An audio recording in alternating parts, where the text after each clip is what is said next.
Okay guys, a little update on the situation. We are standing in the hill seed field. You can still see the injury on the plants.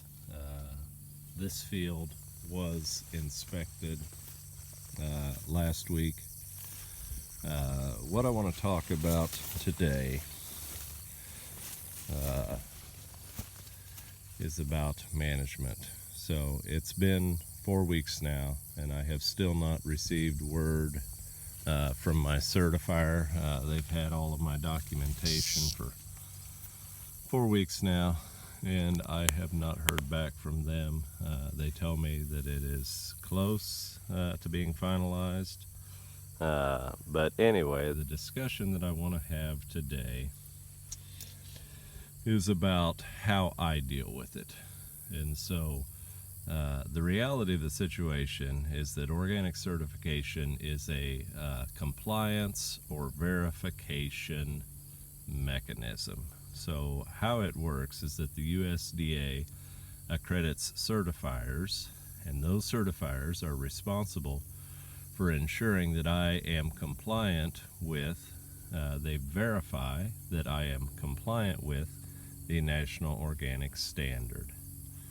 And so there are different certifiers, and different certifiers interpret or have different protocols or different procedures for how they handle, a given situation. But the reality of the situation is the person that is most responsible for organic certification is the farmer himself. Now, given that, being a long time, this will be, I think, 30 years for Dad, and it's been 10 years for my separate certification on my farm. But to make a long story short, being an organic farmer and having a poor clay hill field like this, my preference, or how my management scenario would have been to work down these soybeans and treat them as a green manure crop, and then come back with a wheat crop. That is a practice that I have done many times, and it has worked well for me. The other thing going on this field is that it was forage sorghum last year, and so as part of the rotation, it is ready for a small grain and a legume. And the natural rotation for this hill field, or our declared rotation for this hill field, is wheat. And so that would have been the procedure for this field. That would have been the preference for this field. But what we have going on here is what's going on right down on the ground here. We have mud. And so the reality of the situation, how the year has rolled out, is that we have gone pretty much 6 weeks now when we have been unable to do any tillage operations whatsoever. It keeps raining. A day ago, during the night, we had another 2 inches and 20 hundredths. And so how this is most likely going to shape up is that we will have to take these fields to harvest. The hill field, if you had a chance of working anything, it would be this hill field. The bottom fields are even wetter yet. And so most likely we are going to have to take these fields to harvest. In doing so, since there was obviously a prohibited material applied to these fields, we will have to institute something called a segregation protocol.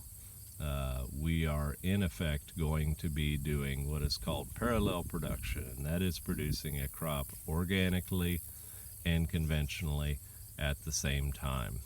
And so we become responsible as the individual producer. We will become responsible for having a segregation protocol. Every certifier will handle that a little bit differently. That's a conversation that the individual organic farmer has to have with his certifier. But this year, the reality is that we will produce certified organic beans and we will produce conventional soybeans. And so we become responsible for verifying, that we have the ability to segregate those two things. And, that's another level of what will have to occur, most likely. They are calling for rain, chances of, there's a chance of rain later today, looking off to the north there. But there's more chances later in the week, and so that is what we are dealing with today. On the poorer ground, people talk about the beans growing out of it. My conventional neighbors have liked using that term an awful lot. And so one thing that we are observing, I showed you in the last video, those were soybeans that were taken off low bottom ground. And what we're seeing in the low bottom ground is that the growth habit of the soybean was messed up. Now, in all fairness, these soybeans, in their physical description, they are rated as a tall soybean. And the two plants I showed you the other day are tall soybeans as well. And so on bottom ground, they obviously will be a taller bean to begin with. And with all the moisture we have had, they are getting tall. But what I am seeing in the bottom fields is that in the lower areas and in the areas with higher fertility, since the growth habit was messed up, the beans are pretty much going flat. On the hill field here, they're just not growing. They're not, quote, growing out of the injury. You can see the injury in the leaves. You can see the terminal leaves on the plant have that, pointy shape to them. And anyway, they're not where the bean is planted, and the soil type and the fertility all have an effect upon whether the bean is going to, quote, grow out of the injury. And so, we're learning a lot of things here. As well. But these beans are setting pods. Look down here in the canopy, there's no active blooming going on, but the beans are setting pods, and there will be something here. So the last thing I wanted to say, and several people have asked this question. The reality of the situation is that the organic certifier is a verification or compliance organization, and that the KDA, the Kansas Department of Agriculture, they are an enforcement agency. And so KDA, when we made reports about chemical drift, KDA is responsible for investigating and enforcing the label on the pesticides that were used.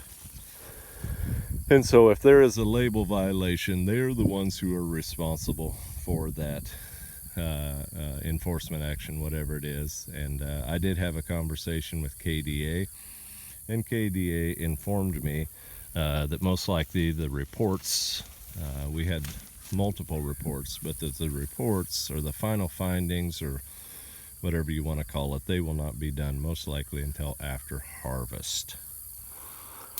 And so, we can talk about liability and we can talk about all kinds of things, but the enforcement action, whatever it is or whatever the final finding is, will not occur until after harvest. And so here I am in the drifted field, not having heard from my certifier. I have had ongoing conversations on the seed fields with my seed contract, but to make a long story short, you, the individual certified organic operator, you are the one who is the primary person responsible for compliance and for mitigation and how you're going to deal with this situation. So that's what the video was for today, guys. Once again, we're in a hurry up and wait pattern. Thanks, guys.